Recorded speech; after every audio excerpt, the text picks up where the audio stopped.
Countdown to Halloween 2023, featuring eerie and uncanny tales of haunts, ghosts, and suspense. October is finally here. Join us all month for special Halloween presentations on Storylink Radio's YouTube channel as we count down to Halloween 2023. Keep a close eye on YouTube alerts or you'll miss one. Celebrate October with us right here and now. Tonight's presentation from Storylink Radio.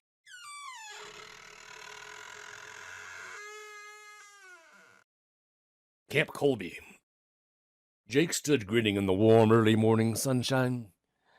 Jake really liked the first day of camp, and he really liked Camp Colby. Hello, Silver Moon. This would be his second summer here. Nestled on the shores of Crystal Clear Lake, high in the Sierra Nevada mountains, Camp Colby had everything. There was horseback riding, boating, sailing, hiking, plenty of other activities. Jake wanted to do everything. Hey, Jake! He turned around and squinted at somebody running in his direction. Eli! Jake shouted back, recognizing his friend and the bunkmate from the year before. Eli skidded to a stop on the gravel path. Did you just get here? Wait till you see the new boat dock. What cabin are you in?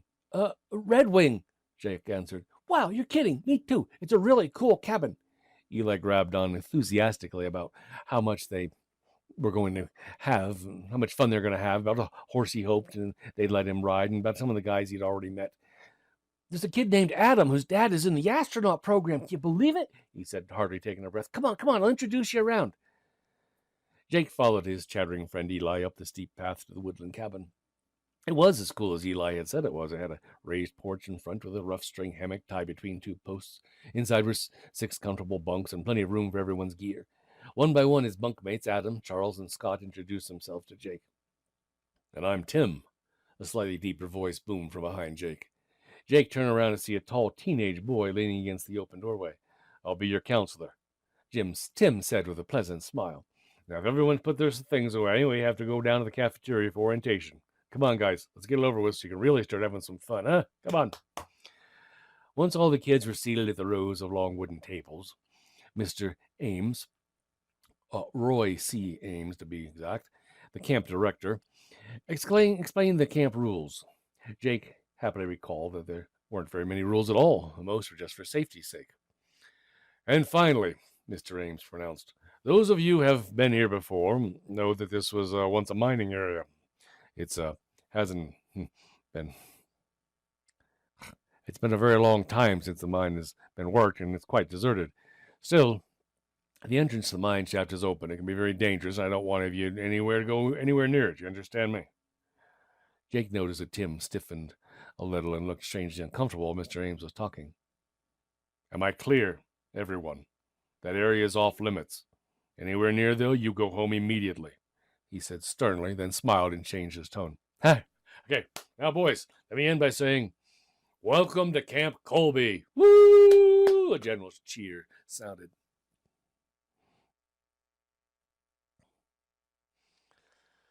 That evening, the kids from Red Wing and 2 other cabins gathered around a shared campfire. A full moon sailed overhead. One of the camp cooks, a grizzly old fellow named Badger, had brought up a supply of hot dogs and marshmallows. Hot dogs, marshmallows, pizza. Oh, what else can you ask for? He invited himself to join in the cookout and entertain the boys with funny stories that he made up as he went along. Hey, can you make up ghost stories too? Charles asked, placing his 3rd hot dog on the end of his roasting stick. Badger was strangely silent for a moment, then smiled from his withered old face. Boys, I don't have to make up ghost stories. I knows things that happen up here. True things that would send shivers up your spine. Well, Adam coaxed, like what? There was another long pause. Only the sound of the crackling fire broke the stillness. Well, like that mine, Badger rasped and pointed the black mountaintop silhouetted against the moonlit sky. 100 years ago, it was turning out enough silver to make everyone involved with it very wealthy. Yeah, but it was tough mine to work, so the owners paid top dollar to attract the toughest miners. He raised one eyebrow and looked from listener to listener. They were a rough and rowdy lot, real troublemakers, you know. But they was good miners, nevertheless. There were plenty of brawls, but the men stuck together. Anyway, the owners may have paid well, but they skimped in another way. They were more concerned with relieving the mine of its silver ore than they were with the safety of the men, you get me? Everyone knew it would happen. Yeah, and it finally did. Everyone knew what would happen, Eli whispered. I'm getting to that. One day old Mother Earth just couldn't take no more poking and digging about, you know. You could hear the main shaft groaning all the way into town. Then part of it just collapsed. Crash! No one working the east tunnel made it out. There were more than 24 men down there. Yeah, some people claim that for days afterwards you could hear the sound of their cries from somewhere deep in the belly of that mine. Badger leaned in close to the wide-eyed boys. Some people say that on a still night like tonight, if you listen real hard, you can still hear the victims of the disaster moaning to be set free.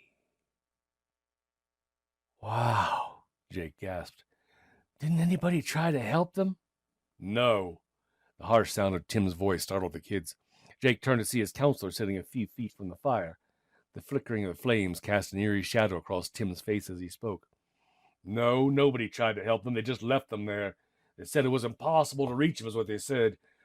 I suppose if that vein of silver had been running out, they might have found a way, huh? But no, they didn't. They didn't even try.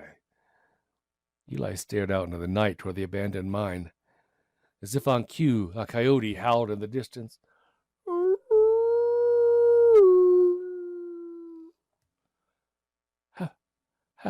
Have you ever heard them moaning? He asked Badger. Tim interrupted. No one's heard them moaning. It's just the sound of the wind in the empty tunnels, boys. Tim seemed to be in a better mood now. He gave Badger a stony look. But the dangers are very real, not supernatural. That night, as the boys and Red Wing prepared for bed, Scott asked Tim how he knew so much about the mine and why he seemed so angry about it. Yeah, I hate to admit it, the older boy said, but last year I decided to find out about that mine for myself. So I did a little exploring. Okay, you can't tell Mr. Ames, okay? Well, I think he knows anyway, but anyway, I got lost. I couldn't find the main entrance. It was just pure luck. I found me another way out. Weren't you scared? Adam questioned. Oh, sure I was scared. The wind really howls up there. But it's just the wind, guys, that's all. I got a few bumps and bruises. Everything turned out okay. But, you know, being there in that mine all alone made me really curious about what happened to the miners. So afterward, I read up on the disaster. It was a terrible thing for those men to have been deserted the way they were. They must have died horribly. Now I get angry just thinking about it. A dark look crept over Tim's face for a moment, then disappeared. Look, I'll tell you what. Tomorrow we can all go for a hike up the mountain. I'll show you the main entrance. Charles shook his head. Well, couldn't we all get in trouble for that? Don't worry, Tim assured him. We'll just take a look and come back. I mean, you're curious, right? You might as well go with me. You'll be with me, and I guess that mine, I know that mine better than anybody. Well, sure, Jake agreed. What could happen? Yeah, what could happen? But Tim figured if he didn't take the boys up there, they'd make a beeline for it first thing, so it was better to be with him. The following morning had dawned drab and overcast. During the first part of the hike, the sun had vainly tried to break through, but now it was only a dull disk behind a curtain of clouds. A crisp wind had picked up, too, and the tops of the tallest pines were nodding up and down. Sky's really dark over there, Eli pointed to the west. Looks like a storm's heading this way. You think maybe we should go back? No, Tim said confidently and kept walking. It'll probably just blow over. Happens all the time up here in the summer. We're almost to the mine anyway. Let's keep going. Within a few minutes, heavy drops of rain began to splatter on the trail and around them. Jake pulled a worn baseball cap out of his back pocket and slipped it on his head. I think Eli's right. We don't want to get caught out here in the storm. As if in agreement, the sky lit up slightly, and followed by an ominous roll of thunder. Come on, guys. If we turn back now, we might make it to camp before it hits. But nature had something else in mind. All at once, a blazing flash of lightning sizzled directly overhead, and a clap of thunder boomed like a cannon, and the rain escalated to a virtual downpour. "Oh, great! Now what?" Charles shouted above the fury. "We have to take cover, boys. Come on," Tim answered, trying to sound calm. He looked around. "The closest place is the mine, guys. Come on, we'll be safe there." The soil was rapidly turning to thick mud as rivulets of rushing water cascaded down the trail. The boys struggled to follow their counselor. Through the deluge, the opening of the mine loomed into the view. It was black as coal and seemed to scar the hillside. "What? In there?" Scott hollered as the water streamed down his face. "You want us to go in there?" "It's the safest place," Tim barked back. "I'm going in. Come on." Another bolt of lightning convinced everyone else to follow. Jake pulled out his flashlight and looked around at the tunnel. "Geez, it's creepy in here. At least it is kind of dry." "Huh!" Scott jumped. "Did you hear that?" "What?" Charles muttered. "I didn't hear anything." "Wait," Jake cautioned. "Scott's right. Listen. Listen." There was a slight rumbling sound overhead. It was getting louder. "Get back!" Jake bellowed. The unstable rain-sodden dirt and rock over the mine entrance gave way. The boys leaped away from the opening just in time before tons of debris piled up, trapping them inside. When the movement stopped, Jake shined his light on the entrance. The boulders were far too big to move. The boys simply gazed at it, dumbfounded. "What are we going to do now?" Adam whispered. "Nobody even knows we're up here. We're never going to get out." A second flashlight beam flared to life. It was Tim's. "Don't worry, guys," he said calmly. "Remember what I told you. I've been here before. I know another way out. We just have to follow the old minecart tracks. Come on." Something told me this was a bad idea. I think it was Flossie.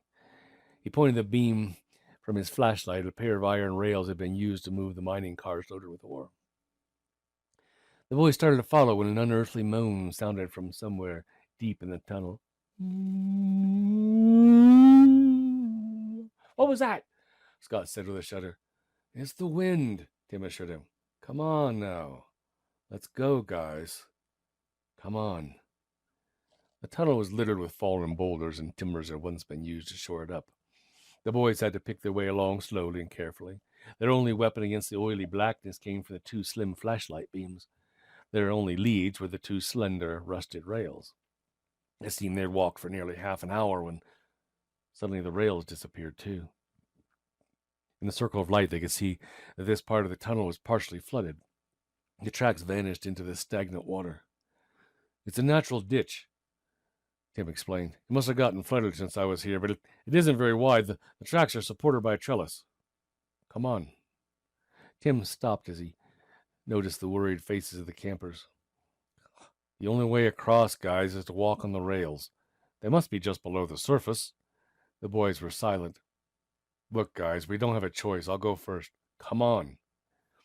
I don't want to do this," Scott wailed. His whole body was shaking.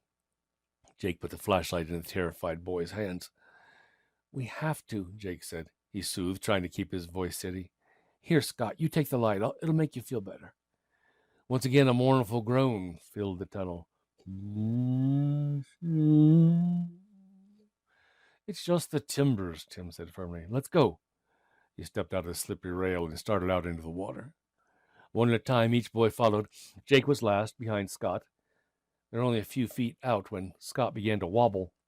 "There's something in the water. I felt something. It's got my ankle. Ah!" Screaming, he lurched forward into Charles. Both boys toppled into the murky water. Jake watched in horror as they seemed to be sucked under by some force. The flashlight glowed underwater just long enough for Jake to be certain that he saw 3 flailing figures, not 2. Then it went out and the splashing stopped. "Do something," he yelled at Tim. "We gotta help them." "Sorry, there's nothing we can do," Tim said, almost without feeling. "Keep going, guys. Come on. It's your only chance." Slipping and sliding, the youngsters sloshed forward. Well, we made it. We made it," Adam wheezed as they tumbled onto the soggy tunnel floor on the opposite side of the ghastly pool. "Don't stop now," Tim ordered. Eli stayed on the ground. "What about Scott and Charles?"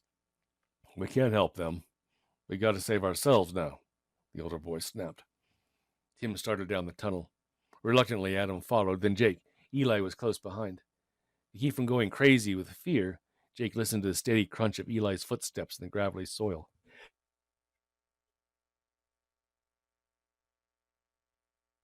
We'll get out, he said to himself over and over. And then he realized he no longer heard footsteps behind him. Eli? Jake called out. No answer. Jake turned and called out again louder.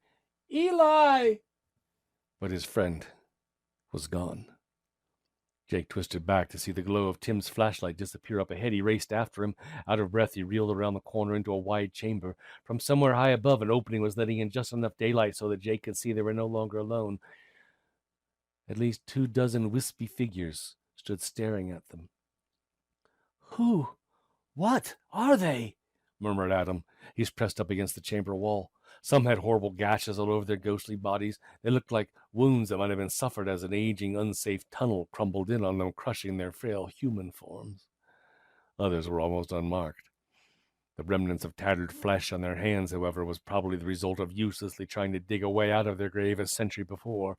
Somehow, some hideous part of them had remained. What's the matter, Jake? Cat got your tongue? Scott stepped out from behind an outcrop of rock. Charles, too, stepped forward. Both the boys who had toppled into the water back in the tunnel were now standing before him. Another voice added, Don't tell me you aren't glad to see your dear friends, eh? Eli? Jake whispered. You might say that, Eli answered. He ran his hand over his own chest. At least this is Eli's body. Oh, yeah, it feels so good to be warm again. Jake turned his gaze to Tim, who stood smiling down from a ledge leading to the opening above. Tim, what's happening?